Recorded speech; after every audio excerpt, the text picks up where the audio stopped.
নির্বাচনী আবহে অভিনব প্রতিশ্রুতি দিয়ে চর্চার কেন্দ্রবিন্দুতে বারাসত বিধানসভা কেন্দ্রের নির্দল প্রার্থী অভিক বসু ঠাকুর। কলমদানি প্রতীকেই ভোটের লড়াইয়ে কি তবে হবে বাজিমাত?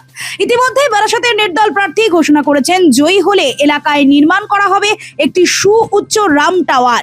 তার দাবি, এই টাওয়ার থেকেই দিনে দুবার শোনা যাবে গায়ত্রী মন্ত্র ও হনুমান চল্লিশা। প্রচারে একেবারেই ভিন্ন পথে হাঁটছেন নির্দল প্রার্থী।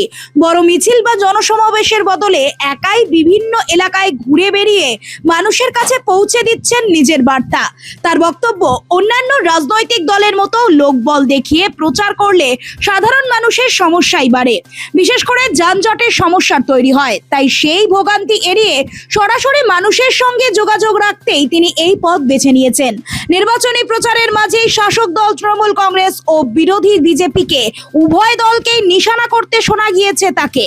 যদিও তার প্রতিপক্ষরা অভিযোগ তুলেছে নির্দল প্রার্থীর ব্যানারে রাম ও হনুমানের ছবি ব্যবহার করে ভোট কাটার উদ্দেশ্যেই এই লড়াই। তবে সেই অভিযোগও উড়িয়ে দিয়ে অভিক বসু ঠাকুর জানিয়েছেন তিনি নিজের ভাবনা ও আদর্শে অনড়। তার দাবি, সমাজে এক নতুন দৃষ্টিভঙ্গি গড়ে তোলা। বিজেপি মানে কি হিন্দুত্ববাদ?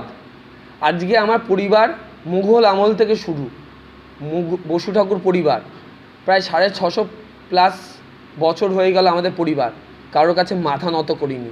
তাই আমাকে দেখাতে হবে বা জানাতে হবে যে বিজেপি মানেই হিন্দুত্ববাদ। এটা আপনি অনেককে জিজ্ঞাসা করে পরিচয় পাবেন কিনা জানি না, হনুমান আর রাম এখানে রয়েছে কিনা। আমি আপনাকে পরিচয় করে দিচ্ছি। এই হনুমান আর রামের নিদর্শন এটা, কারণ এইটাই, যখন রাবণ বধ করতে যখন নেমেছিল তখন হনুমান রামজিকে কাঁধে নিয়ে রেখেছিল, তার বুকে তীর মারা হয়েছিল, যেটা আমরা দশহরাতে দেখি আমরা, ঠিক আছে? দ্বাদশীর দিন আমরা এটাকে দেখি। তো কথাটা হচ্ছে, রাম টাওয়ার তৈরির লক্ষ্যতে আজ পর্যন্ত কেউ নামেনি। তো বিজেপির লক্ষ্যটা কি? হিন্দু ভোট টেনে তাদের কাছে সারাটা জীবন রেখে দেওয়া, নাকি হিন্দুদের জন্য কিছু করা বা সনাতনীদের জন্য কিছু করা?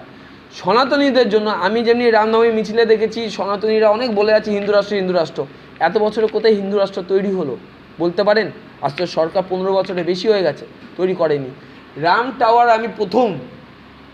আমি বিজেপির যদি ভোট কাটতে নামতাম তাহলে রাম টাওয়ার বলে লিখতাম না। এই রাম টাওয়ারের কাজ হবে প্রত্যেক দিন সকালে, যেমনি আজান একটি পবিত্র জিনিস, আজানের মতন আজান চলবে, তেমনি তার আগে শুরু হবে গায়ত্রীর মন্ত্র এবং দিনে দুবার হনুমান চল্লিশা চলবে সেই রাম টাওয়ারে। সরকারি প্রশাসন রুল মেনে আমরা এই প্রচারটা চালাবো। নোবেল বাংলা।